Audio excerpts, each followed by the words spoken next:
থাকার পরিপ্রেক্ষিতে কঠিন শর্তারোপ, আবার অন্যদিকে গাজায় লাগাতার নৃশংস হত্যাযজ্ঞ চালিয়ে যাওয়া, এমনই দ্বিমুখী খেলায় মেতেছে ইসরায়েলি উগ্রযুদ্ধবাজ প্রধানমন্ত্রী বেনিয়ামিন নেতানিয়াহু।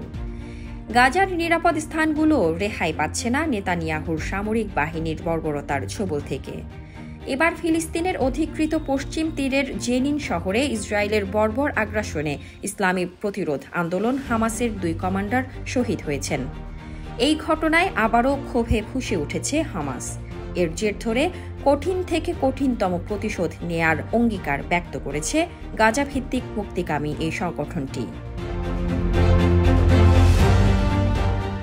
17 আগস্ট শনিবার এক বিবৃতিতে হামাসের সামরিক শাখা আল কাসাম ব্রিগেড হুঙ্কার দিয়ে বলেছে, এই 2 কমান্ডারের শাহাদাতের বদলা শুধুমাত্র দখলদারদের জন্য রক্তের স্রোত বয়ে আনবে।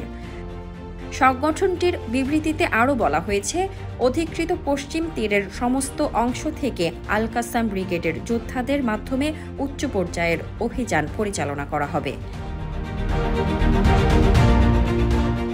এর আগে আল কাসাম ঘোষণা করেছিল যে পশ্চিম তীরের উত্তরাঞ্চলীয় জেনিন শহরে একটি গাড়ির উপর ইসরায়েলি ড্রোন থেকে ক্ষেপণাস্ত্র হামলার মাধ্যমে তাদের 2 জন কমান্ডারকে শহীদ করেছে ইসরায়েল।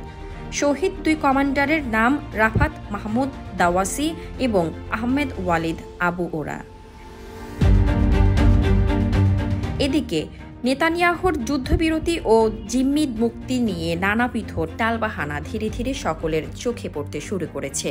ইতোমধ্যে ইহুদিবাদী ইসরায়েলের যুদ্ধবাজ প্রধানমন্ত্রী নেতানিয়াহু ইচ্ছা করে সম্ভাব্য যুদ্ধবিরতির চুক্তিতে বাধা দিচ্ছেন বলে অভিযোগ করেছে সেখানকার হাজার হাজার অবৈধ বসতি স্থাপনকারীরা।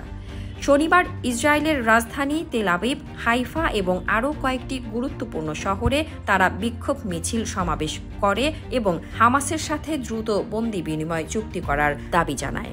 সমাবেশের এক পর্যায়ে তেল আবিবের ইসরায়েলি যুদ্ধ মন্ত্রণালয়ের সামনে বিক্ষোভকারীরা সংবাদ সম্মেলন করে। সেখানে তারা সরাসরি অভিযোগ করে, যুদ্ধবাজ প্রধানমন্ত্রী নেতানিয়াহু নতুন নতুন শর্তারোপ করে যুদ্ধবিরতির চুক্তিকে বাধাগ্রস্ত করছে। বিক্ষোভকারীরা সংবাদ সম্মেলন থেকে সরাসরি হুমকি দিয়ে বলে, আগামী 1 সপ্তাহের মধ্যে যুদ্ধবিরতি এবং বন্দি বিনিময়ের চুক্তিতে পৌঁছাতে হবে, অন্যথায় তারা তাদের বিক্ষোভ প্রতিবাদের এই কর্মসূচি অনেক বেশি জোরদার করবে।